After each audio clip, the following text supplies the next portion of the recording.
Bueno, muchísimas gracias por estar aquí a todos. Muchísimas gracias, María Antonia, por participar en el segundo evento de la comunidad de Agile Coaching y Liderazgo. El tópico de hoy, y antes de presentar a María Antonia, yo estoy convencido de que toda experiencia dolorosa lleva algún aprendizaje importante, ¿no? Entonces, si bien eso no implica que no duela, claro que duele mucho. Aún así, merece la pena sacar el máximo partido de ese aprendizaje. Y si hay alguien de quien se puede aprender, yo creo que esa es María Antonia, ¿no? María Antonia es la experiencia hecha persona. Y además, en la situación en la que estamos, concretamente en España y específicamente en el mundo de la salud, se está viviendo un momento muy doloroso, muy doloroso. Y María Antonia ha puesto al servicio de las personas que están pasando ese dolor su experiencia. Nos va a explicar, nos va a contar el trabajo que está haciendo. María Antonia tiene un montón de años de experiencia en recursos humanos y además es coach, lleva muchísimos años en el mundillo del coaching y sobre todo en el mundo de la salud, de ese sector que ahora mismo está, digamos, siendo castigado o viviendo un momento especialmente doloroso y viendo dolor todos los días. Con lo cual, yo creo que merece la pena aprovechar la oportunidad y aprovechar la experiencia para ver cómo podemos maximizar ese aprendizaje o podemos sacar el máximo partido de esta situación y aprender lo más posible, ¿no? Al final creo que es importante intentar llevarse cosas positivas. Centrarse en lo negativo para que nos lleve hacia abajo no nos ayuda, pero centrarse en el aprendizaje seguramente que nos hará mejores. Y bueno, sin más dilación, María Antonia nos va a hablar de resiliencia organizacional. Va a funcionar de la siguiente manera. Primero, por favor, pongan todos el micrófono en mute, excepto María Antonia, si no, no la vamos a oír. María Antonia nos va a hacer una pequeña presentación, primero de sí misma, porque yo creo que no lo he hecho tan bien como María Antonia se merece, y luego sobre el tópico, ¿no? El tópico que es la resiliencia. Vamos a hablar de resiliencia organizacional.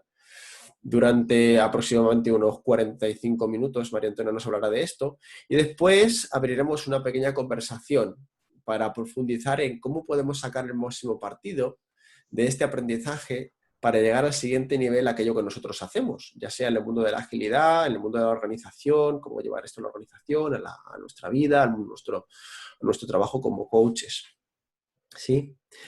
Y nada más, María Antonia, te doy el espacio. Muy bien. Gracias. Gracias, Ángel. Bueno, Ángel ha dicho muchas cosas de mí, lo que yo soy, pero no ha dicho lo que yo no soy. Y yo no soy psicóloga. Por lo tanto, todo lo que vais a oír hoy aquí es fruto, como él ha dicho, de la experiencia en el campo de los recursos humanos como directora de recursos humanos de grandes empresas del sector de la salud y del sector de atención a las personas. Y también como coach desde hace 4 años. He preparado una pequeña presentación con unas cuantas diapositivas. Ángel, ¿te parece que compartamos? Por favor, al ataque. Pero en principio, yo lo que voy a compartir con vosotros hoy, tengo un pequeño guión, pero se trata de la experiencia que he estado teniendo durante estos últimos meses con personas, como hemos dicho, del ámbito de la salud y del ámbito de las residencias geriátricas. Profesionales increíbles y ha sido un placer trabajar con ellos. Esto va a ser una cosa un poco informal. A ver, yo voy a ir preparando, voy a ir desarrollando la presentación, pero Ángel, lo que sí que agradecería es que tú fueras interrumpiendo, te metieras, aterrizaras algún concepto, dieras tu opinión y que no me dejes hablar todo el tiempo a mí sola. ¿Vale? Vale, perfecto. Lo tomo. Lo tomo. Pues vamos allá. Yo voy a compartir Ya. pantalla. Comparte pantalla, por favor. Tengo... Muy bien. Vamos allá. A ver si lo sé hacer bien. Ok. Vamos aquí. Hoy. Muy bien. ¿Estáis viendo la pantalla? ¿Ya? ¿Se ve? Sí. Perfecto. Vamos al guión. Vamos a empezar María hablando de Antonia, qué estamos es... viendo un poco de spoiler, ¿no? Es decir, estamos viendo la visión del presentador, es decir, vemos la slide actual y la que viene después. Entonces, si eso para ti no es problema, está bien, hay spoiler, pero mejor darle a presentación, o sea, la visión de normal. Ok. La visión normal, que debe ser... pam, pam. Creo que es allí más arriba donde está configuración de visualización. Configuración. Arriba, Siguiente, configuración. siguiente. Ok. Ahí está. Ok. Ahora. Eso es. Gracias. Muy bien. Un pequeño guión. Vamos a empezar hablando todos sobre qué es la resiliencia. Seguiremos con la relación entre resiliencia y los recuerdos sobre experiencias pasadas, que para mí tiene mucho que ver una cosa con la otra. Hablaremos un poco por encima sobre qué es el coaching y después entraremos a hablar de entornos VUCA y resiliencia, centrándome básicamente en cómo afecta a nivel individual. Después me gustaría hablar de una cosa muy bonita, que es el arte del kintsugi, o la belleza de las cicatrices, y que para mí tiene mucho que ver con la resiliencia, porque habla de roturas y de reparaciones. Seguiremos con, bueno, ahora que estamos en confinamiento, algunos países de una forma más estricta que otros, pero vamos a ver cómo podríamos desarrollar la resiliencia durante las semanas de confinamiento. Hablaremos de cómo son las personas resilientes, las que yo he conocido, por supuesto. Seguramente hay muchos tipos. Y los 5 pilares que para mí sostienen la resiliencia. Y para acabar hablaremos de qué no es resiliencia. ¿Os parece bien? Pues vamos allá. Tenemos un pequeño mentí preparado. Os voy a pedir que los que queráis y tengáis el móvil a mano vayáis a menti.com y usad el código este que aparece en pantalla. Me gustaría que me dijerais con qué 3 conceptos relacionaríais la resiliencia. ¿Sí? No sé ver código. 74 41 19. Vamos a ver. Está como congelada, sí, la presentación. Lo voy a poner en el chat para que lo tengamos Vale. todos. Perfecto. ¿Sí?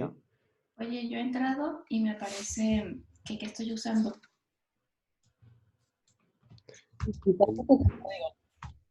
En ti.com. No sé si nos oís, pero quizás otro código. Vamos a hacer una cosa mejor. Os voy a poner directamente el enlace para que podáis entrar ahí, pinchar en ese enlace, simplemente. Pinchar en ese enlace que está en el chat. Vale.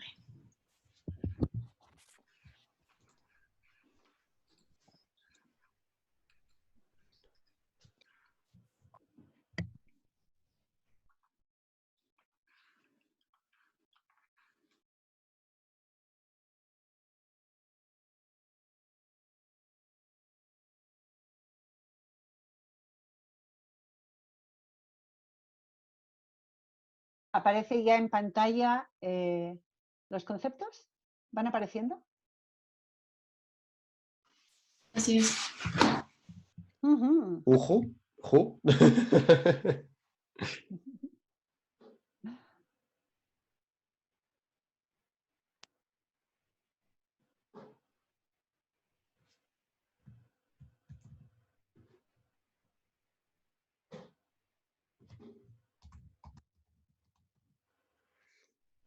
Dejamos... Interesante.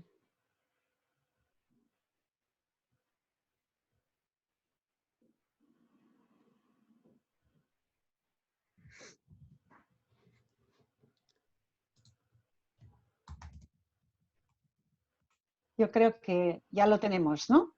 Casi, casi.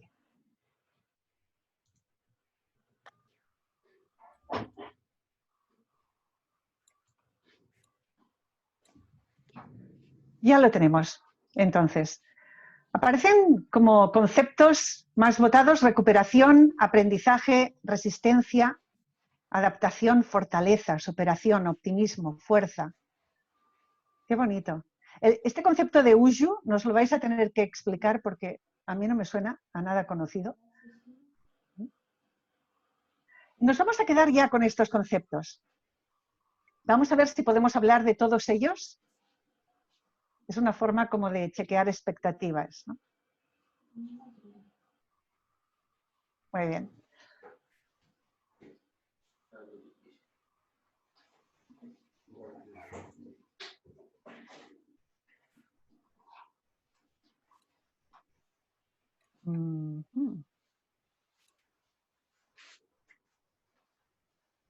Están en pausa. Ángel, por favor, confírmame que se han visto los conceptos. Sí, sí, así es. Perfecto. Vamos a seguir entonces. ¿Qué es resiliencia? Hay mucho... bien.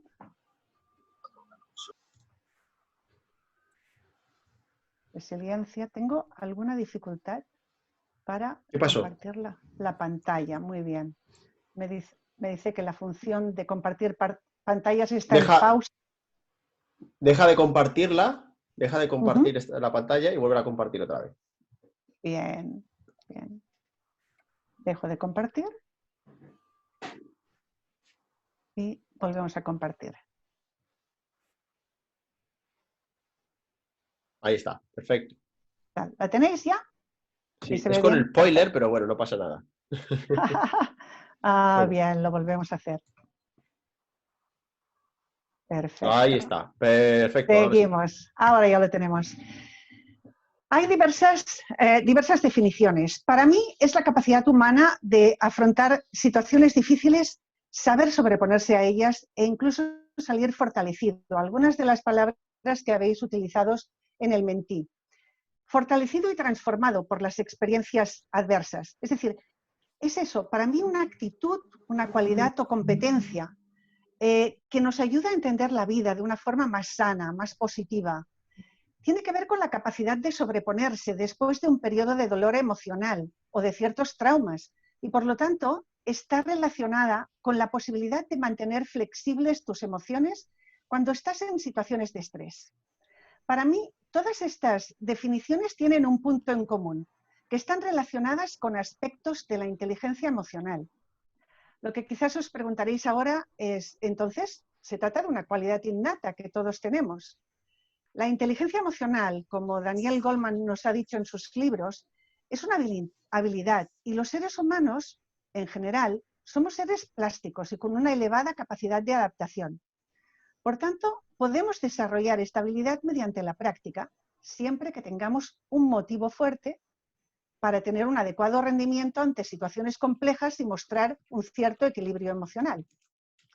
Profundicemos en la relación que hay entre resiliencia y los recuerdos sobre nuestras experiencias pasadas. Como decía Aldous Huxley, la experiencia no es lo que te sucede, sino lo que haces con lo que te sucede. La inteligencia emocional nos permite gestionar las emociones y utilizarlas correctamente de forma que no perjudiquen a tus objetivos. Que los ayuden ya es otra cuestión, pero de entrada que no perjudiquen. La inteligencia emocional es lo que nos permite enfrentarnos a entornos adversos, en situaciones de crisis, sin generar lo que se conoce como estrés negativo, que el estrés negativo, como ya sabéis, puede llegar a paralizarnos o anular completamente nuestra capacidad de reacción, haciendo que el problema sea todavía mayor. Si nos hubieran enseñado desde pequeños a desarrollar y potenciar esa habilidad, seguramente podríamos gestionar bastante mejor las dificultades que nos encontramos en la vida. Por suerte, los sistemas pedagógicos actuales parece que le dan bastante más importancia que los que habían cuando yo era pequeña.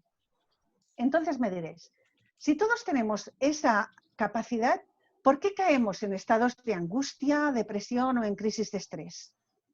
Cuando nos enfrentamos a una situación de estrés, con una resiliencia poco desarrollada, es posible que nos dejemos vencer por el miedo y la inseguridad y que acabemos generando falta de confianza en nosotros mismos y en lo que nos rodea.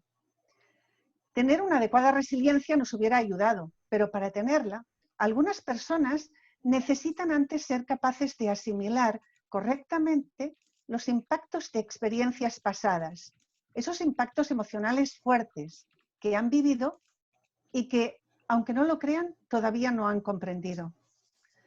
Hemos comprobado que los recuerdos no son inmutables, sino que dentro de ellos se reproducen distorsiones y proyecciones propias que incorporamos cada vez que los reproducimos. Esto quiere decir que lo que vivimos en el pasado deja una huella que no recordamos con exactitud, una huella que no es real, sino que varía en función de la interpretación que construimos para comprender lo que ocurrió. El significado que tuvieron para nosotros esos hechos es lo que construye nuestros recuerdos. Esto supone algo muy importante, y es que lo que vivimos anteriormente y el cómo lo vivimos puede convertirnos en alguien con más o menos capacidades o habilidades, dependiendo de cómo lo interpretemos. Si utilizamos una metáfora, podemos decir que los sucesos de nuestra niñez lo que hacen es construir los cimientos del edificio de nuestra vida. Y vamos construyendo pisos encima a medida que vamos creciendo y vamos añadiendo nuevas experiencias. Lo que puede pasar es que, como la base del edificio está forjada con las primeras experiencias, si la base no está bien puesta, cualquier tormenta o cualquier fenómeno extraño que se nos presente por delante puede hacer que surja una grieta en alguno de esos pisos o que se destruya el edificio entero. Pero lo más importante es observar cómo lo que nos ocurrió en el pasado puede interpretarse de maneras diferentes, hasta comprenderlo de una forma mucho más positiva. Es importante, por tanto, que nos demos tiempo a nosotros mismos para asimilar las experiencias impactantes que vivimos, porque como algunos de mis clientes han hecho, que es olvidarlas, enlatarlas y esconderlas en lo más profundo de su subconsciente, en el momento menos oportuno se producen fugas. Y esas fugas emocionales aparecen en forma de tristeza, depresión o descontrol emocional y aparentemente no tienen explicación. Un impacto emocional fuerte podemos optar por grabarlo bajo una perspectiva de víctima al interpretar lo que ha sucedido. Si hacemos eso, seguramente estaremos introduciendo un filtro de falta de control, de inocencia y de autocompasión sobre nuestros recuerdos. Y esas experiencias pasadas en realidad impactan sobre las experiencias futuras y se reproducirán con el mismo filtro. Lo mismo sucede si hemos escogido una experiencia defensiva. En ese caso estaremos asumiendo un filtro de desconfianza, que lo utilizaremos sobre todo lo que venga en el futuro. En estos casos, el coaching nos puede ayudar a deconstruir lo que estamos viviendo y asumir un punto de vista diferente, que nos lleve a la comprensión de lo que ha sucedido de una forma menos dolorosa. Es posible que el coachee cambie incluso el papel de víctima en el de protagonista y que entienda que pudo pasar por una experiencia negativa, pero que se merece superarla, aprendiendo de lo que sucedió para tenerlo presente en próximas ocasiones. Pero vamos a ver lo que es el coaching, porque he visto que aquí hay personas que vienen del mundo tecnológico, en el que también trabajo, y que quizás tienen una definición diferente. Ahí. El coaching es un proceso de acompañamiento, en el que el coach acompaña al coachee desde una situación presente en la que no se siente pleno o satisfecho hasta una posición futura que le lleve a conseguir sus objetivos y metas. Lo hacemos a través de facilitar procesos de reflexión. Lo hacemos con conversaciones profundas y cambios de perspectivas. Ese cambio de perspectiva permite al coachee tomar conciencia y decidir transformar sus actitudes, su comportamiento y su forma de interpretar algunas situaciones. Se trata sencillamente de optar por dejar de ser víctima de las circunstancias y tomar el control de su vida. Es en este último punto en donde se produce el encaje entre el coaching y la resiliencia. Usualmente las personas llegan al coaching en situaciones de estrés. Este estrés puede venir provocado por diversas situaciones, por ejemplo, un despido, la pérdida de una promoción esperada, una insatisfacción con su profesión o con el rol, pero últimamente me he visto trabajando con profesionales que lo que les sucede es que están expuestos a demandas implacables de tareas o responsabilidades durante un periodo de tiempo medio o largo, o quizás lo que es aún peor, no tienen una visión de cuándo se va a producir el final. Esta situación se ha visto especialmente reflejada en los sectores social y sanitario. Estamos ante un entorno VUCA y no vamos a hablar aquí de lo que es, porque ya todos lo sabemos. Estamos en una situación de crisis que se repite en periodos cada vez más cortos. Y esta situación provoca que en los entornos laborales se nos exija hacer más, hacer cada vez las cosas más rápido y con menos recursos. Y además, ese sobreesfuerzo parece que no tiene fecha límite. Cada cliente que me llega a la consulta es único, pero lo que me ayuda a buscar roturas en la resiliencia es cuando detecto alguno de los temas que están relacionados con estos. Con la pérdida de confianza en sí mismos, con la dificultad para tomar decisiones, con el pesimismo extremo al mirar hacia el presente y el futuro, cuando antes se definían como optimistas, o incluso aquellos que se definían como pesimistas, pero que tenían una visión equilibrada del pesimismo, la han perdido. Presentan disminución de la creatividad para resolver problemas o una pérdida de interés para relacionarse socialmente. Lo que tienen en común todos ellos es una dificultad para regular sus emociones. En este tipo de coaching, yo trabajo con aquellos aspectos de la resiliencia que se han visto afectados y pongo el foco en el descubrimiento y en el desarrollo de nuevas habilidades y capacidades para gestionarlos o para resolverlos. Hay algunos clientes que me vienen con pruebas psicométricas que les han hecho en la empresa y que les da un valor para la resiliencia. Las pruebas que yo he visto tienen un defecto todas ellas, y es que no tienen en cuenta el contexto, que para mí es una parte muy importante de la resiliencia. Con esto quiero decir que yo me puedo sentir muy segura delante de unas situaciones y sentirme muy insegura delante de otras situaciones diferentes, y todo eso diga lo que diga la prueba psicométrica. En el coaching de la resiliencia, yo trabajo explorando lo siguiente. Vale. ¿Qué es diferente para esa persona en la situación en la que se produce el descontrol emocional? ¿Qué es lo que la hace sentir así? ¿Cuál es la historia que se explica a sí misma en relación con esa situación? Es decir, ¿cómo interpreta la persona esa experiencia? ¿Qué recuerdos tiene grabados en su memoria? ¿Qué necesita hacer para desafiar esa memoria? ¿Y cuál es la rotura o brecha que se ha producido en su capacidad de resiliencia? Y finalmente, ¿qué nueva experiencia o memoria emocional necesita crear para borrar el recuerdo anterior? Sabéis que a los coaches nos encanta poner retos a los coaches. Muchas veces les hacemos revivir la experiencia para recomponerla y revivirla de una forma bajo una perspectiva diferente, esa perspectiva más poderosa que tienen cuando acabamos con el proceso de coaching.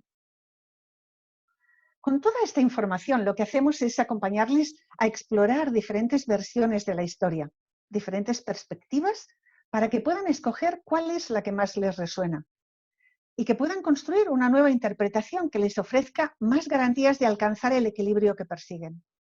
Buscamos anclajes a través del alineamiento con el propósito, con sus valores, desde esa nueva perspectiva.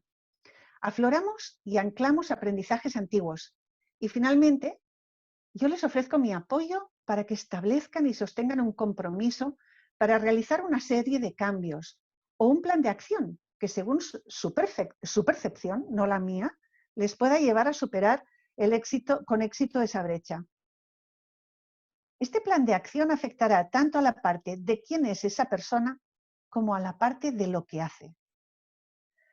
Natalia, que es una coach que también forma parte del equipo de Ángel, en el anterior webinar me lanzó una pregunta.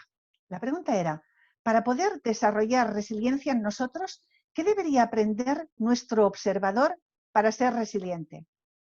Esa es una pregunta muy familiar para todos aquellos que sean coaches ontológicos. Yo soy coach coactiva, también sistémica, pero en el coach coactivo la figura del observador no la tenemos tan presente.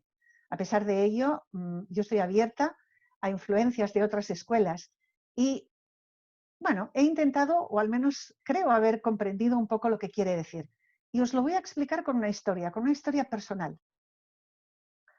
Yo tengo una hija, mi hija nació en Barcelona y llegó a Brasil con 6 meses. No sabemos por qué ese bebé, desde bebé, estaba fascinada con los caballos. No quería jugar con nada que no fueran caballos. Y en Brasil es muy fácil montar y además tienen profesionales magníficos para ayudar a los niños pequeños a aprender a montar. Ella empezó a montar con 3 años. Cuando volvimos a España tenía 6 años y como montar a caballo era lo que más, bueno, no es que le hiciera ilusión, es que era lo único que la hacía feliz. Lo que hicimos fue buscar una hípica aquí cercana a casa y la llevamos a montar. La llevamos y el primer día se subió a un caballo. El caballo, infelizmente, tenía muy poca resiliencia y oyó un ruido en el bosque. La niña estaba montada a caballo. El caballo se asustó y salió al galope, con tan mala fortuna que la niña se cayó del caballo, por supuesto, pero se le quedó un pie enganchado en el estribo. El caballo la paseó por la pista, a nosotros se nos hizo un tiempo eterno. Al final, el caballo se paró, cogimos a la niña tuvo magulladuras, estaba muy asustada, pero a partir de ese día detectamos que tenía una herida todavía más profunda. La herida era el miedo. Cuando volvimos a la hípica, Alba, que así se llama mi hija, no aguantaba encima de un caballo más de 1 minuto. El miedo la vencía y pedía que la bajásemos enseguida. En casa nos dimos cuenta de que si no gestionábamos el miedo que sentía, esa experiencia la iba a marcar para el futuro. Así que decidimos hablar con ella para reflexionar sobre lo que estaba sucediendo. Conversamos sobre tener miedo y sobre todo lo divertido que no iba a hacer en el futuro si no vencía ese miedo. Y acordamos que intentaría montar de nuevo, solo para superar el miedo. Generamos confianza, diciéndole que si después de superarlo nos decía que no quería montar, no la obligaríamos, que ella podía dejar de montar. Cambiamos de hípica, conseguimos un caballo un poco más bajito y aparentemente más estable emocionalmente y siguió intentándolo. No lo superó al principio, pero hubo un día que su entrenador la miró y le dijo, Alba, hoy sí. Y ese día lo consiguió. Ella confió en su entrenador, volvió feliz, contenta y desde luego a partir de ese día siguió montando. Disfrutó siempre y no dejó de montar nunca. Esta niña creció y siguió disfrutando de los caballos, pero ¿sabéis que hay algo que la caracteriza? Y es que no tiene miedo a nada. Es algo que nos asustaba a nosotros. Se atrevía con todo. Esta niña ha hecho travesías por alta montaña a caballo, ha hecho deportes de riesgo, ha hecho horseball, que es jugar a básquet desde el caballo, ¿no? Lanzándose al suelo con un juego de cintura, cogiendo una pelota y lanzándola a una cesta. Para mí como madre, lo que me importaba es que esa parte del cerebro que registra los recuerdos y establece la memoria, no grabara un recuerdo emocional negativo de la experiencia. Por eso cuidamos mucho de no decirle nunca que montar a caballo era peligroso. Lo que hicimos fue ayudarla a buscar una perspectiva diferente, un nuevo entorno, ofrecerle confianza, demostrarle que ella tenía el control de la situación y acompañarla a crear nuevas experiencias más satisfactorias y recuerdos para que se superpusieran sobre el anterior negativo. Yo creo que ese día me hice coach. Luego me formé más tarde, pero ese día cambió algo en mí, ¿no? En el mundo de la empresa tenemos casos similares. En ocasiones un contratiempo, un jefe tóxico o una decepción nos llevan a pensar que no somos suficientemente buenos. En el sector sanitario o social de atención a las personas mayores, vemos casos de profesionales que ven morir a pacientes después de haber dado todo por ellos. la respuesta emocional del profesional es muy distinta, en función de la fortaleza emocional o resiliencia que hayan desarrollado. En algunos casos, el profesional me viene y se siente culpable y se pregunta si ha hecho de verdad todo lo que estaba en su mano para salvarlo. Racionalmente saben que sí, pero emocionalmente siguen sintiéndose culpables y sienten inseguridad. Incluso los directivos tienen la misma sensación respecto de los profesionales de su equipo y respecto de los pacientes. Antes de ser coach, utilicé durante años los servicios de coaching para que me ayudaran a recuperar profesionales que sin aparente explicación pasaron de ser personas referentes en la compañía a hundirse y dejar de cumplir con sus objetivos. Con la ayuda del coaching, pudieron hacer ese cambio de perspectiva necesario para encontrar las fuerzas de deconstruir lo que estaban viviendo y descubrir que tenían cabida nuevas interpretaciones. Y a partir de ahí, nuevas posibilidades se abrieron para superarlo. Aprendieron a controlar sus emociones, a lidiar con la decepción y a salir emocionalmente fortalecidos y aumentando la capacidad de resiliencia. Debéis saber que como coaches lo que hacemos es trabajar la brecha entre quien la persona es hoy y en quien se quiere convertir.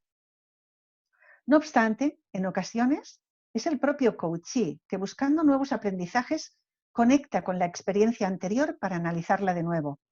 Y ahí es donde explora las emociones ligadas a ese recuerdo. La escuela coactiva tiene 3 principios. Uno de ellos se llama Process. Y en Process nos enseñan cómo gestionar cuando uno de nuestros coachees está entrando en el terreno emocional. La función del coach en esos momentos es sostener a la persona. Es un trabajo que hace él solo, el coachee lo hace solo. Y es fascinante ver cuando la persona ya ha comprendido la situación, ha aplicado una nueva perspectiva, hay algo que hace clic. Y en ese momento ves que la persona empieza a remontar y que hay un cambio de energía y que de repente el ritmo del habla se acelera y la persona cambia la forma de expresarse y cambia su humor. Y ahí ves que ha conseguido gestionarlo. Es realmente una de las experiencias más bonitas que he vivido como coach. Vamos a profundizar un poco más en este entorno actual, VUCA y la resiliencia. El entorno actual tiene que ver con gestionar desafíos externos de los mercados. Aparecen nuevos competidores como Amazon y Uber que rompen el statu quo de lo que conocíamos hasta el momento. Las nuevas tecnologías afectan a cómo compramos o a cómo nos relacionamos con nuestro banco, ¿no? Pero a nivel personal, ese entorno VUCA se individualiza y la necesidad de resiliencia de las personas aumenta. Aumenta porque, en definitiva, eso se traduce en un impacto personal. La inseguridad laboral, bueno, no saber si mi trabajo existirá dentro de unos meses. Promociones frustradas, oportunidades de promoción que llevamos trabajadas desde hace años y que de repente ya no son viables, porque una nueva estructura del negocio frena los planes de carrera internos. Cambios en el entorno laboral, oportunidades que se convierten en riesgos, porque de repente se produce una fusión entre 2 empresas y nuestro puesto, que hasta ese momento estaba garantizado, de repente nos encontramos con que hay 2 personas con el mismo perfil que podemos hacer el mismo trabajo y solo cabe una. La necesidad de asumir nuevas funciones con mayor carga de tareas, recortes en puestos de trabajo, que provocan que los profesionales deban de asumir funciones y tareas de 2 o más personas, porque ya no están en la empresa, incluso en algunas ocasiones con competencias requeridas que están muy lejos de las que nosotros tenemos. Gestionar procesos de duelo por pérdidas emocionales importantes, especialmente en el ámbito de esta pandemia inesperada, ¿no? Nos encontramos con un exceso de información cambiante y contradictoria y con una falta de precedentes que nos den seguridad sobre cómo resolver la situación. Todo este panorama puede provocar respuestas emocionales fuertes, comportamientos imprevistos e incluso rechazos en las personas a asumir riesgos. Estos rechazos, estas situaciones y estas emociones pueden llevar a una persona que no ha desarrollado adecuadamente la resiliencia a la parálisis o a una respuesta emocional descontrolada. Y aquí es donde necesitamos también mucha resiliencia y mucha inteligencia emocional en los mandos de estas personas. En este entorno no hay consultores que nos puedan ayudar a enseñar cómo resolver estos problemas. No hay más alternativa que experimentar y aprender de los errores. Y delante de eso me gustaría hablaros de algo que a mí me parece fascinante, que es el arte del kintsugi, o la belleza de las cicatrices. Vamos a ver. Es esto. Una vez leí en un libro que la vida se trata de roturas y reparaciones. Para los que no lo conozcan, el kintsugi es el arte japonés de recomponer piezas de cerámicas como esta de la foto con polvo de oro para enfatizar la belleza de las cicatrices. Los japoneses creen que cuando algo ha sufrido daño y tiene una historia, eso lo convierte en un objeto mucho más valioso, mucho más bello. Lo mismo sucede con los seres humanos. Depende de nosotros el pintar nuestras batallas con polvo de oro y convertirnos en una mejor persona gracias a lo que hemos aprendido en momentos de dificultad. Por otro lado, es importante también saber cuáles han sido nuestros fracasos más grandes, porque ahí vamos a encontrar las claves de nuestros éxitos. En nuestra vida hay momentos de ruptura, cuando aquello que amamos o lo que esperábamos conseguir desaparece. Lo importante en ese momento es cómo lo reparamos y qué aprendemos en el proceso. Es en el proceso de reparación cuando se nos exige que pongamos en práctica nuestra capacidad de resiliencia. Y es ahí donde el coaching puede ayudarnos a acceder a esa parte de nosotros que nos permita mirar la situación desde otra perspectiva e integrar ese fracaso en nuestra propia historia, en la historia sobre nosotros mismos. Reparación significa que por muy buenos artesanos que seamos, siempre va a quedar una marca o señal de lo que allí sucedió. Lo contrario sería sustituir, y eso no lo vamos a hacer. Esas marcas en coaching son imprescindibles. Funcionan como un recordatorio para nosotros de la rotura que sufrimos, pero también de cómo conseguimos repararlas y de cómo la tratamos, esa rotura. Es un gran aprendizaje para futuras roturas. Los coaches trabajamos en esto con los anclajes, que son como objetos o imágenes que ayudan al coachee a tener presente ese fracaso y cómo lo solventó y qué aprendió, o esa rotura y esa reparación que consiguió hacer. En el coaching coactivo tenemos 4 pilares fundamentales. Uno es considerar a la persona completa, creativa y llena de recursos, y eso nos deja a los coaches en una situación muy fácil. No hemos de tener las respuestas están todas en nuestros coaches. No tenemos que hacer nada más, solo escuchar, guiarle y ayudarle. El segundo es suscitar la transformación. El tercero, centrarse en la totalidad de la persona, mente, cuerpo y espíritu. Y el cuarto, danzar en este momento. Eso quiere decir trabajar con lo que trae el coachee. Así que para hacer coaching no hay una regla mágica. Cada persona repara de una forma distinta en función de cómo ha ido construyendo su propia base de resiliencia. El coach está ahí indagando y escuchando para aflorar cuál es el tipo de reparación que esa persona necesita y cuáles son los materiales que mejor le funcionan. Cada uno lo repara de una forma diferente. Bueno, aprenderé cuando acabe hacia dónde va la rudecita. Algunos lo reparan con humor, otros con optimismo, otros buscan un nuevo propósito o tener más presentes sus valores. Otros optan por empezar a cuidarse físicamente y otros por ayudar a los demás. Los coaches, con nuestras conversaciones, buscamos no solo qué aspectos de la resiliencia se han roto en el cliente, sino también, como hemos dicho, qué tipos de reparaciones han surtido efectos en el pasado y que también podrían servirles ahora. Las crisis necesitan adaptación y la resiliencia, como ya habéis dicho en el Mentí, tiene mucho que ver con la necesidad de adaptarse. Nos hemos adaptado a trabajar desde casa, nos hemos adaptado a formaciones online. Los abuelos utilizan Zoom y no salimos a la calle. Y hacemos aperitivos virtuales con los amigos o cenas, incluso seguramente los vemos más que antes. Repartimos las tareas de la casa con todos en la familia y la máquina de remo abandonada en el garaje, y os lo digo por experiencia, de repente gana un espacio privilegiado en medio del salón para poder hacer ejercicio. Jugamos a cartas con la familia cuando antes apenas les veíamos a la hora de cenar. No tenemos harina, no tenemos levadura, eso está pasando en España, y utilizamos otros productos en nuestras recetas o nos inventamos platos nuevos con lo que tenemos. Eso es adaptarse. Y todos estamos haciendo en mayor o menor medida un entrenamiento acelerado de esa habilidad. Hemos dicho que la resiliencia se puede desarrollar, pero ¿cómo podemos desarrollar nuestra resiliencia durante las semanas que nos quedan de confinamiento? Igual que hacemos gimnasia para mantenernos en forma mientras dura el confinamiento, podemos llevar también nuestra resiliencia al gimnasio.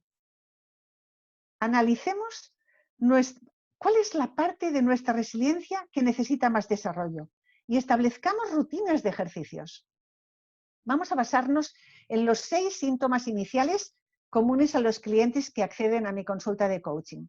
¿Cómo podríamos incrementar nuestra resiliencia durante las próximas semanas? Bueno, el primer punto era la pérdida de confianza. Nos ayudaría a reflexionar sobre cuál es nuestro propósito y realinearnos con él. O descubrir quizás que ya no nos sirve y que hemos de redefinirlo de alguna manera para adaptarlo al contexto actual. Pensar en cuáles de nuestros valores nos apoyan para superar esa situación y cuáles de nuestros valores están siendo retados en este momento por la situación. Y en ese caso, ¿qué deberíamos hacer con ellos? El segundo punto era la dificultad para la toma de decisiones. Darwin decía que no es la especie más fuerte la que sobrevive, sino la que tiene más capacidad de adaptación. Aquí la clave está en aprender para adaptarnos. Buscar qué tuvimos que adaptar en nuestra vida anteriormente y qué aprendimos en ese momento. Pensar qué decisiones podríamos tomar para sentir que tenemos algo más de control sobre nuestra vida. Y también, ¿por qué no?, tomar nota de cuáles de las adaptaciones que ahora mismo estamos haciendo nos hacen sentir más cómodos. Quizás podríamos mantener esas partidas de cartas en familia después de la cena, ¿no? Quizás cuando todo vuelva a la normalidad y ya no sean imprescindibles, nos damos cuenta que eso nos ha estado aportando valor durante todas estas semanas. El tercer punto era que se sientan pesimistas, que las personas que antes no lo eran se sienten pesimistas. Al despertarte por la mañana, recuerda lo bueno que tienes y de lo que te queda, qué es importante para ti. O por qué aspectos actuales de tu vida te puedes sentir agradecido o optimista. Anótalos. Proponte celebrar todo lo bueno que te suceda. Cualquier cosa, aunque en otras ocasiones lo hubieras pasado por alto. Busca una perspectiva dentro del pesimismo. Hazte una serie de preguntas, como por ejemplo, ¿qué consideras una amenaza? ¿Qué es real en ese pensamiento? ¿Qué es una interpretación personal? ¿En qué te basas para tenerla? ¿Y qué puedes hacer para cambiar tu entorno cercano? El cuarto punto era la disminución de la creatividad. Busca hacer tus rutinas de forma diferente. Sitúate en los zapatos de otra persona. Una persona real o de ficción que te guste. Y piensa, ¿qué soluciones nuevas aplicaría esa persona ante las dificultades contra las que me enfrento en este momento? El quinto punto es la pérdida de interés para las relaciones sociales. Piensa en cómo puedes ayudar o ofrecer apoyo a quienes lo necesiten. Conectar con personas a las que quieres ayudar y que te ayudarán a ti sería interesante. Piensa dónde estás buscando el apoyo que tú necesitas o si lo estás buscando. En mi entorno actual vemos iniciativas fantásticas como panaderías que llevan pasteles y bocadillos a los trabajadores y ancianos en las residencias y hospitales, o centros de jardinería que hay antes de ayer, que fue el Día de San Jorge en Cataluña, y que tenemos una tradición muy arraigada que es regalar libros y flores a todo el mundo que conocemos y que apreciamos. Vimos que habían centros de jardinería que regalaban rosas a las trabajadoras y a los enfermos en los hospitales. U otro centro de jardinería que ha regalado hasta 9.000 plantas enviándolas a casas con niños, siguiendo la iniciativa de una niña de 7 años que se maravillaba al ver cómo crecían 3 plantitas que tenía en su casa y lo comentaba en Instagram, como si fuera una actividad para la escuela, ¿no? El sexto punto eran las dificultades para regular sus emociones, la honestidad emocional. Desarrollarla es reconocer nuestras emociones y gestionarlas. Negar el impacto negativo de una situación diciéndonos que era inevitable no nos ayuda en absoluto. Las redes sociales muestran personas maravillosas que ante una situación de estrés emocional grave han optado por compartir su experiencia, lo que sienten, cómo les afecta y lo que están haciendo para salir adelante. Se ayudan a sí mismos porque ponen en palabras lo que están sintiendo, pero también ayudan a aquellos que los leen y que pueden sentirse de forma similar, y que sin embargo no tienen la valentía ni para comentarlo ni para pedir ayuda. Estar en casa confinado te hace sentir solo, abandonado, pero estar todo el día en compañía de personas con las que no estabas acostumbrado también te genera cierta tensión. Reflexiona y escribe un diario sobre qué emociones estás sintiendo, qué o quién te las detona, cómo se manifiestan y qué te ha funcionado cuando quieres tomar el control de las emociones. Y especialmente, practica el autocuidado. Cuídate a ti mismo como si fueras lo más valioso que posees. Me gustaría ahora compartir con vosotros cómo son las personas resilientes que yo he conocido. Venga. Por lo que he observado, en los sectores en los que trabajo, una persona resiliente podría cuadrar con esta descripción. Se mantiene equilibrada ante la incertidumbre, pero porque sabe que de una forma u otra saldrá adelante. Tiene una autoestima sana que le permite estar abierta a los cambios, soporta bien la presión y se enfrenta a los retos con una dosis mayor de compromiso y de proactividad. Tiene claro su propósito. Muestra creatividad para resolver problemas o dificultades y no le preocupa excesivamente equivocarse, porque sabe sacar aprendizaje de la experiencia y mejorar para la próxima vez. Y esta forma de encarar los acontecimientos le permite sentir una mayor sensación de control, aunque no sea cierta, pero eso le aporta seguridad y le da fuerza para gestionar las nuevas situaciones. Y como conclusión final, a mí me gustaría compartir cuáles considero que serían los pilares que soportan la resiliencia. Para mí coincidirían más o menos con los 5 pilares de la inteligencia emocional. Algunos están relacionados con habilidades interpersonales y otros con habilidades intrapersonales. Empecemos por los intrapersonales. El autoconocimiento y una equilibrada autoestima. La autorregulación emocional y tener una fuerte motivación interna para actuar y para vivir. La flexibilidad, la adaptabilidad, la apertura mental y la orientación al logro. La empatía o conciencia social y la regulación social. Vamos a ver por encima qué quiere decir cada uno de ellos. El autoconocimiento y la autoestima. Sócrates, que fue el primer coach de la historia, decía, conócete a ti mismo. Son personas, yo creo que las personas que han aprendido a conocerse, a valorarse y a aceptarse de manera realista y comprensiva, tienen mucho ganado. Las personas con elevada resiliencia tienen una autoimagen positiva y equilibrada. ¿Esto qué quiere decir? Quiere decir que son conscientes de sus fortalezas, pero que también conocen sus debilidades y áreas de mejora.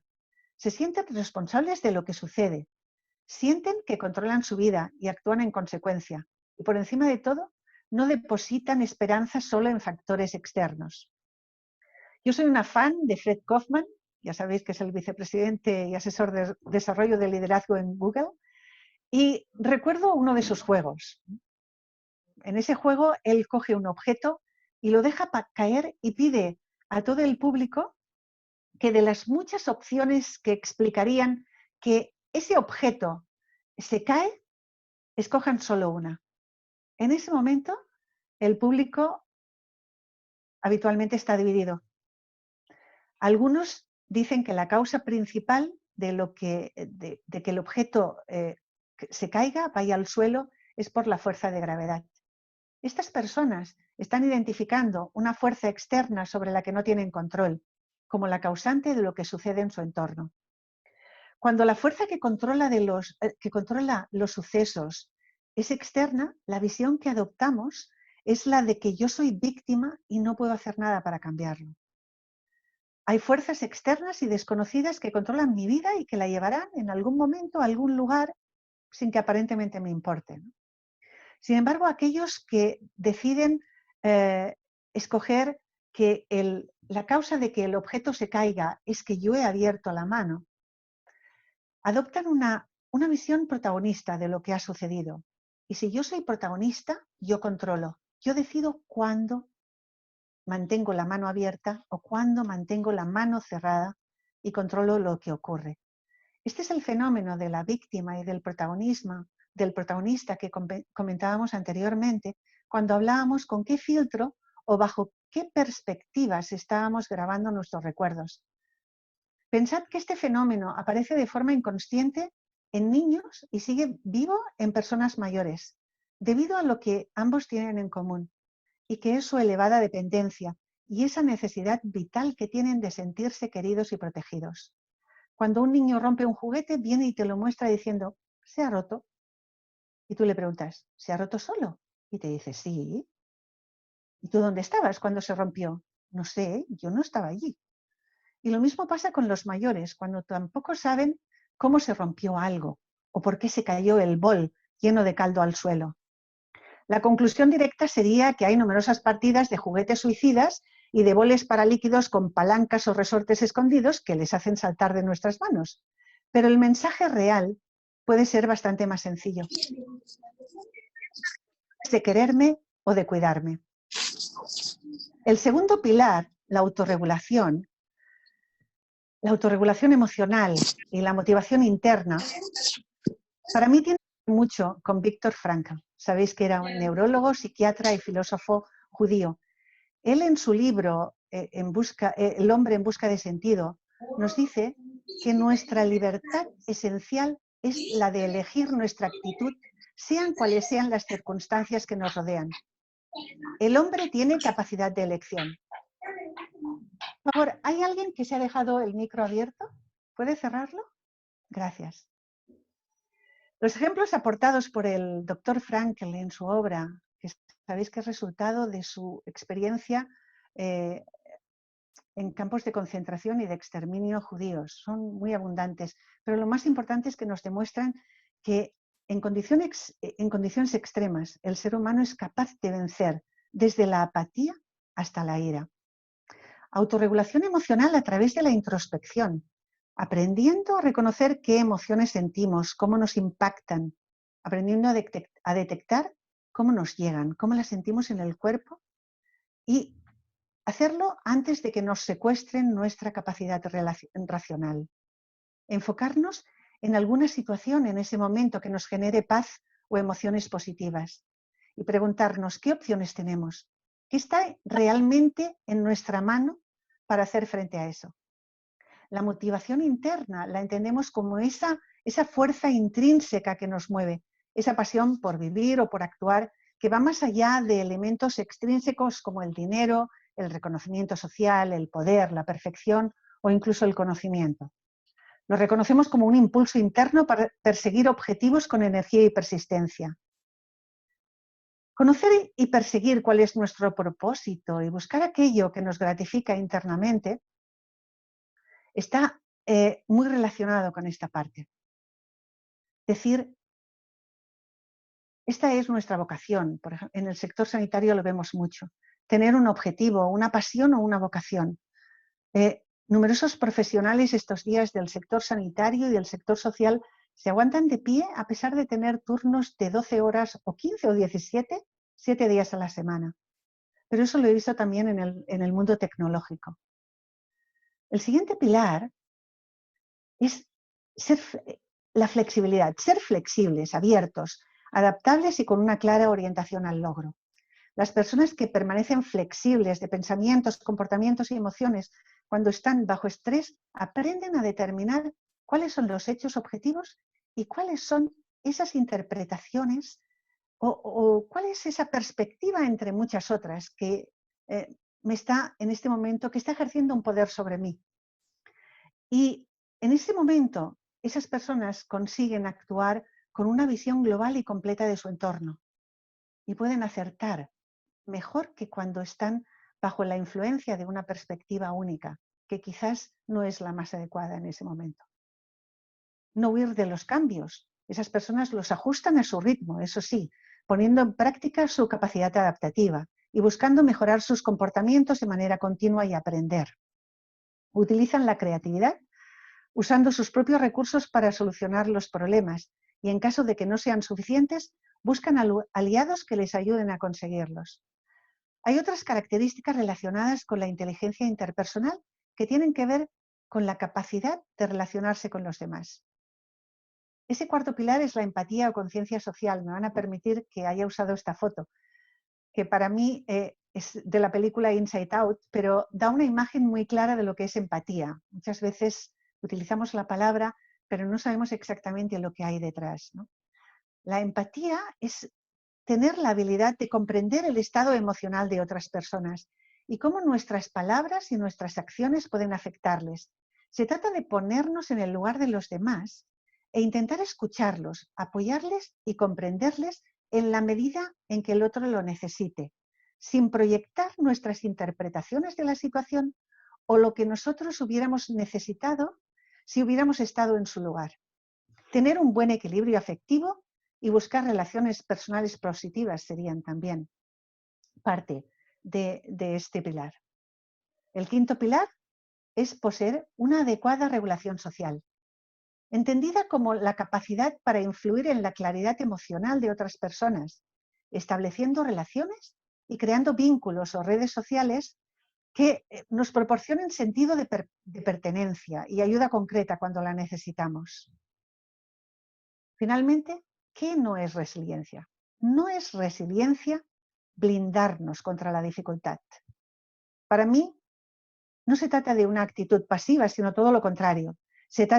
La resiliencia requiere de consciencia y requiere de proactividad para superar las situaciones.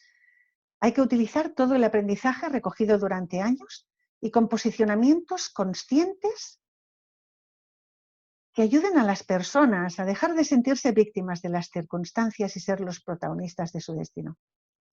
Y eso es todo lo que yo tenía para decirles sobre este tema. Gracias. Ángel.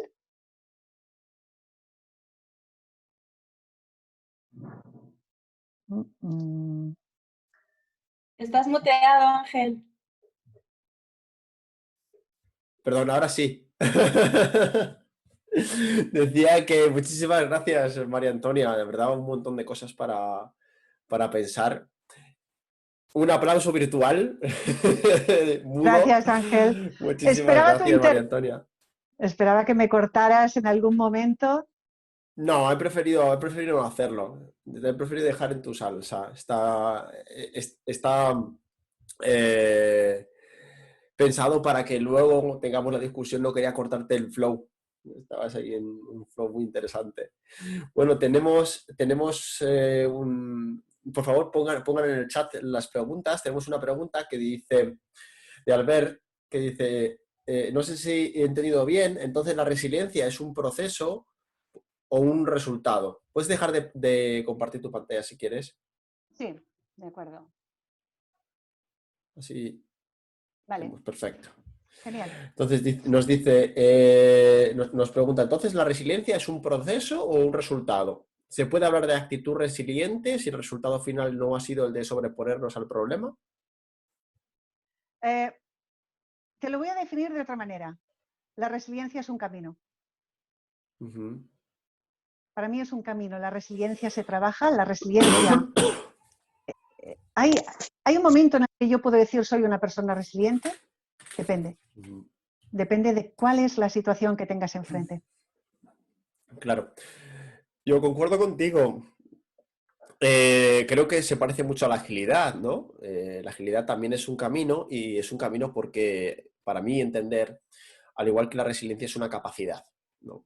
Es decir, la salud, el estado físico, la inteligencia, la agilidad, la capacidad de cambiar de dirección, la resiliencia, capacidad de recuperarse, Claro, ¿cuándo se tiene? ¿Cuándo no se tiene? Siempre se tiene. La cuestión es hasta qué nivel se tiene. Y siempre se puede desarrollar. Siempre se puede ir al siguiente nivel de resiliencia, al siguiente nivel de agilidad, al siguiente nivel de salud, al siguiente nivel de aprendizaje. Por esto yo pienso también que la resiliencia es una capacidad. Es una capacidad. Entonces, siempre...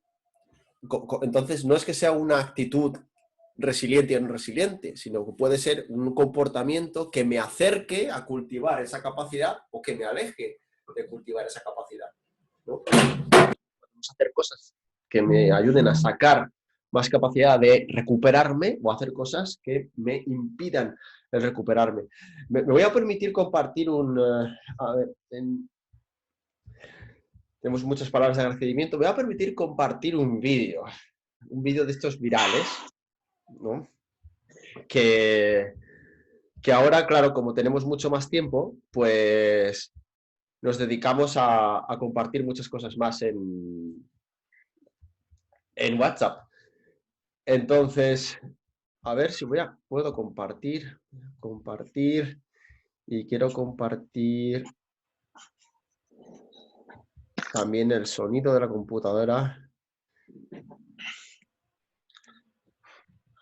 Vale. Bien. ¿Están viendo el vídeo? ¿Sí? ¿Se ve el vídeo? Vale, Antonio, ¿no ves el vídeo? No. Está cargando, parece. Sí, seguramente. Está cargando. Bueno, voy a dar al play. ¿Se oye mi audio? No lo entiendo, que no lo entiendo.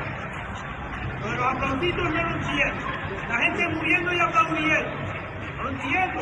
Esto no ocurre ni en Alemania ni en Francia, solo aquí. No lo entiendo. Porque a mí se me murió un pariente y no estoy para aplaudir. ¿Qué es lo que aplaudo? Porque dijo el gobierno que había que aplaudir. Yo soy médico y lo que quiero es que me paguen más dinero. No hace lo que No se ve el vídeo. Anormales que yo... ¿Pero se oye? Perfecto. Ujú. ¿Y se veía o no? No se veía. Se oye, pero no se ve. Ajá. Bueno, no pasa nada, no es necesario verlo, creo que se entiende del audio. En ese vídeo salía un señor, no sé si saben que aquí en España todos los días a las 8 de la tarde se aplaude como agradecimiento a los servicios sociales, ¿no? A los médicos, a las enfermeras, a la policía, a las ambulancias, a todos aquellos, bueno, que se están jugando su vida por ayudarnos a que menos personas sufran y menos personas fallezcan en esta crisis.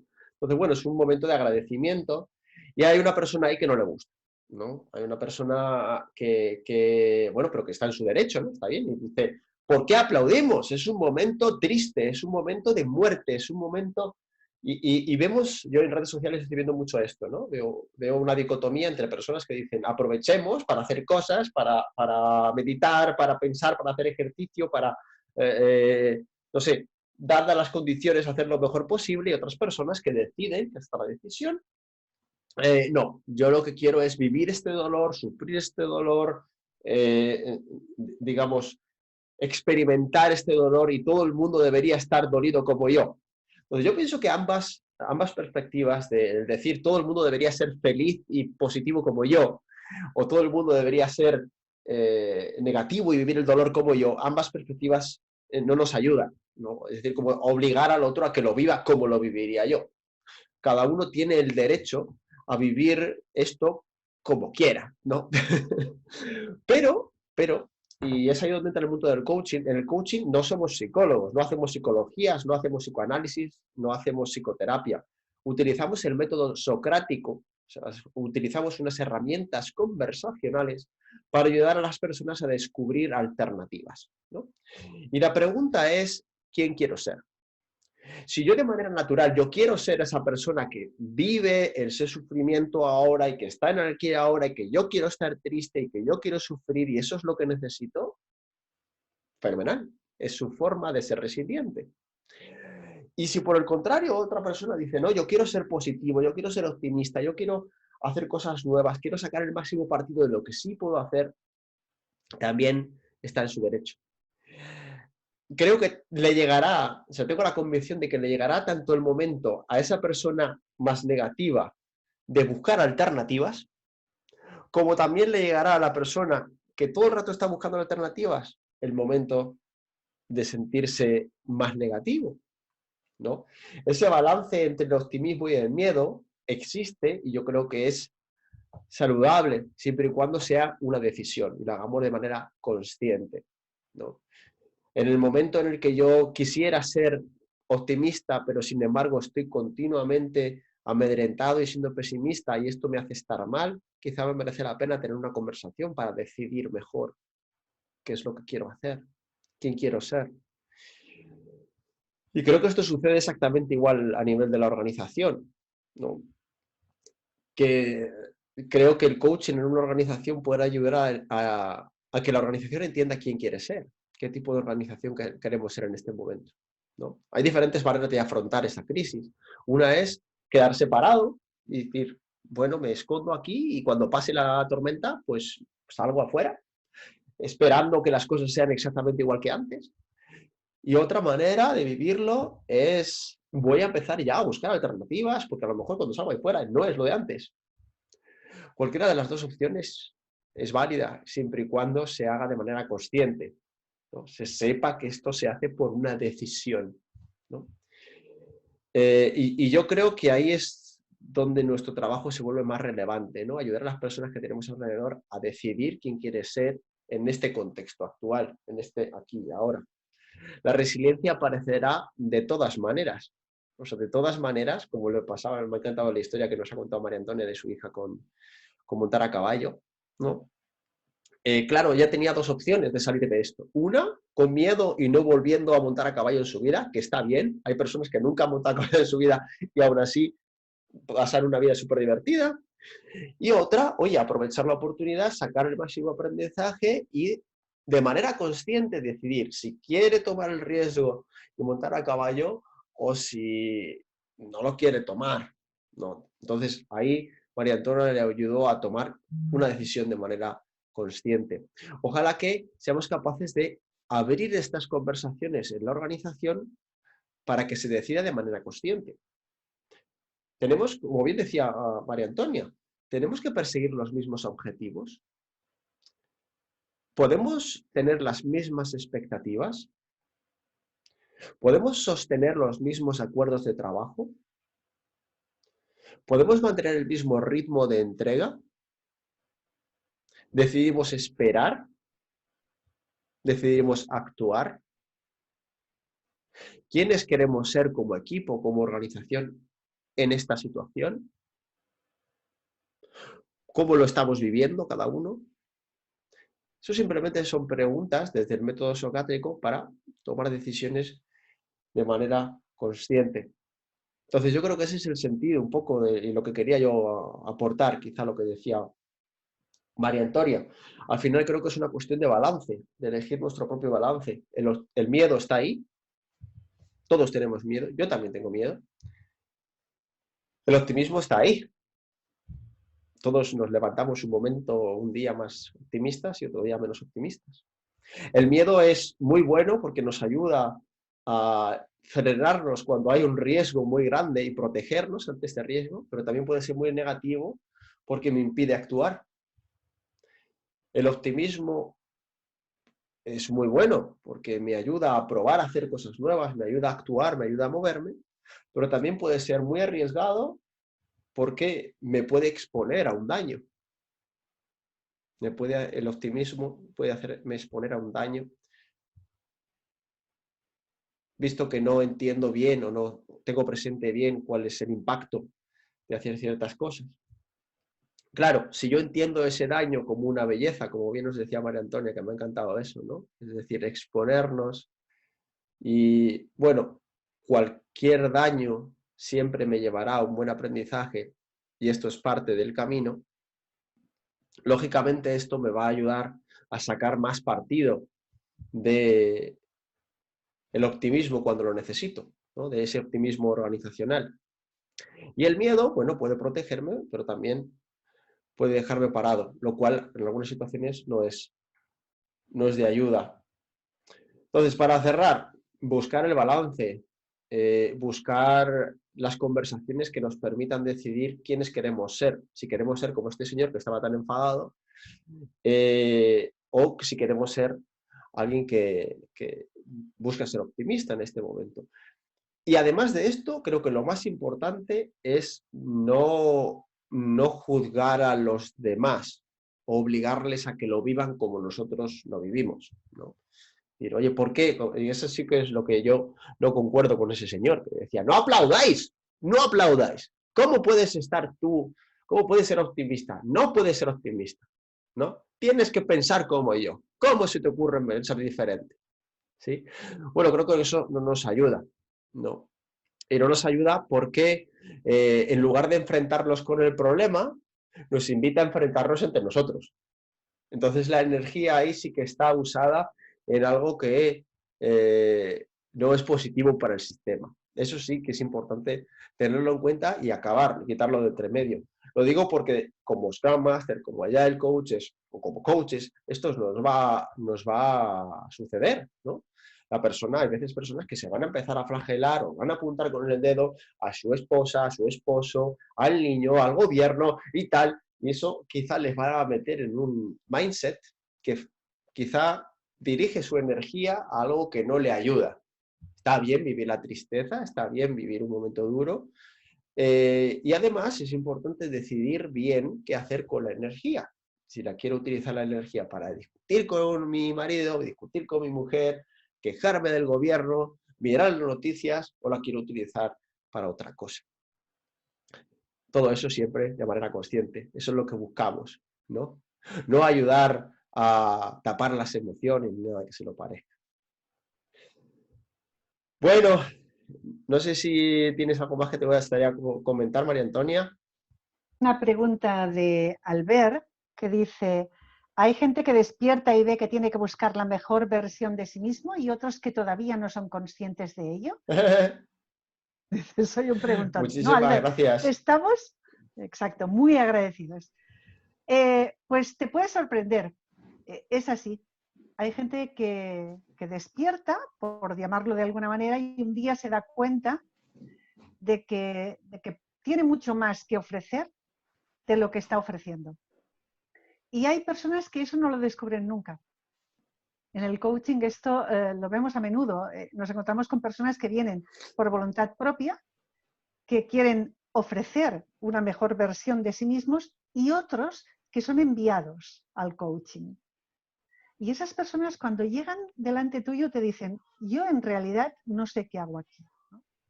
A mí me han dicho que venga y que hable contigo, pero no sé exactamente para qué. No sé si con esto respondo a tu pregunta, Albert.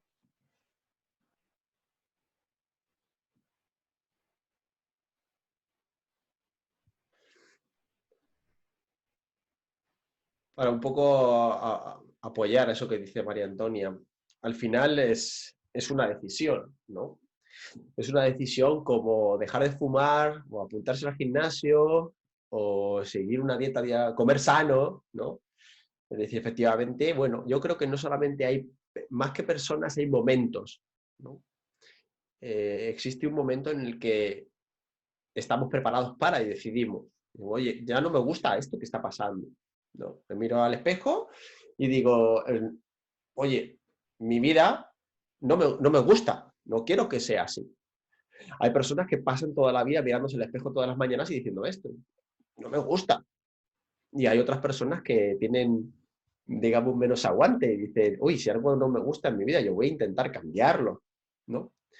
Entonces, bueno, para contarles un ejemplo, yo, bueno, de pequeño y hasta adolescente, yo hasta los 16 años, yo era gordo, pero muy gordo, pero tremendamente gordo. Yo con 16 años pesaba 105, 110 kilos. Yo me duchaba y, claro, después de la ducha estaba delante mi gran enemigo, que era el espejo. Entonces, yo me miraba y yo decía, uff, O sea, es que tengo muchas más pechos que las compañeras mías de clase. O sea, era horroroso. No me gustaba lo que veía, era horroroso. Entonces, claro, llegó un momento en el que decidí que no quería que eso fuera así más y hice todo lo posible para cambiarlo. Y lo cambié todavía, sigo delgado. Entonces, claro, yo creo que más que la persona es el momento. Yo sigo siendo la misma persona. Lo que pasa es que, bueno, han pasado cosas en mi vida, he tomado decisiones y llegó mi momento de decidir, es suficiente. Hay personas que no, que deciden, mira, pues yo estoy bien así y yo no quiero cambiar nada y ya está. Oye, fenomenal, ningún problema. No llegó su momento de decidir trabajar en eso. Oye, fenomenal. ¿Sí?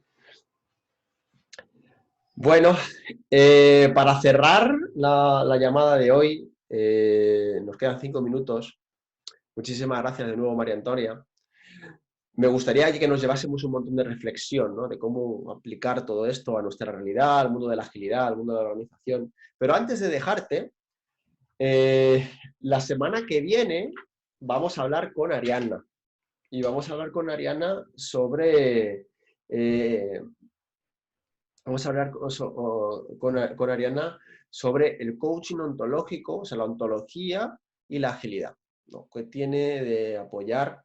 O sea, ¿cómo nos puede apoyar la ontología del lenguaje, el coaching ontológico? Arianna es una coach ontológica, al mundo de la agilidad. Y yo que sé que estás muy curiosa del coaching ontológico, porque tenemos como en la empresa mitad y mitad de coactivos y ontológicos, ¿cuál sería la pregunta que le harás? Que yo me la voy a escribir. ¿Cuál sería la pregunta que le harás a Arianna para el siguiente webinar? Agilidad y coaching ontológico. Caramba, eso es un reto para mí, porque yo no sé de coaching ontológico. Por eso puedes hacer una pregunta muy buena. Muy bien. ¿Qué quieres saber de coaching ontológico? Me lo Quiero apunto. saber. Yo sigo muy interesada en esa figura del observador, ¿no? La figura del observador, vale, perfecto. Y en cómo juega esa figura del observador con todo lo que sería... estoy fascinada por lo que es el marco Scrum, y me gustaría a mí saber esa figura del observador del coaching ontológico, ¿cómo puede jugar todos estos, vamos a llamarles rutinas, que incluye el marco Scrum, ¿no? ¿Qué papel, perfecto. qué rol puede adoptar ahí? Perfecto, me la apunto. El papel del modelo del observador dentro del marco de trabajo Scrum. Muy buena pregunta, me la apunto. Bueno, pues nada más. Muchísimas gracias a todos por estar aquí. Voy a poner este vídeo en YouTube y les espero. La siguiente webinar seguirá el próximo sábado y hablaremos con Arianna, que es una coach ontológico, sobre la agilidad y el coaching ontológico. Gracias. Hasta luego. Adiós y gracias. Gracias.